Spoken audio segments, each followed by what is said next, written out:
Di Kota Palembang beberapa hari lalu merupakan kabut uap air dan bukanlah kabut asap yang disebabkan oleh kebakaran hutan dan lahan.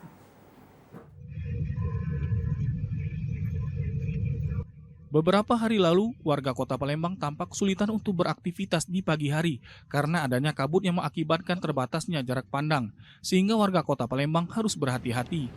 Menurut pengamat lingkungan Sumatera Selatan, Dr. Ian Kurniawan, fenomena kabut yang terjadi itu bukan disebabkan oleh kebakaran hutan dan lahan atau karhutla, melainkan kabut yang disebabkan oleh uap air yang terjadi karena perbedaan suhu antara permukaan tanah dan udara.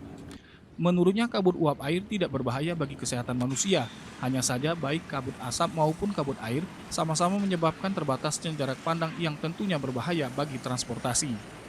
Fenomena fog ya atau kabut atau asap uap air yang terjadi beberapa hari yang lalu di Kota Palembang itu sebenarnya terjadi akibat fluktuatif perubahan perbedaan suhu ya di permukaan tanah dengan di udara. Nah, itu sebenarnya dampak lanjutan dari perubahan iklim.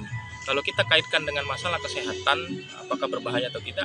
Jelas itu tidak berbahaya karena seiring berjalannya waktu dengan kenaikan cuaca pada siang hari, maka air tersebut akan menguap ke atmosfer. Tapi itu bukan kabut asap karhutla ya Pak ya? Bukan, kita harus membedakan antara kabut uap air itu fog atau smoke atau asap ya yang disebabkan oleh kebakaran hutan ataupun lahan.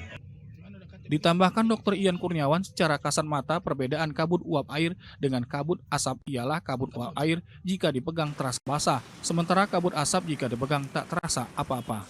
Musara Pandi, Tim Liputan TVRI Sumsel melaporkan.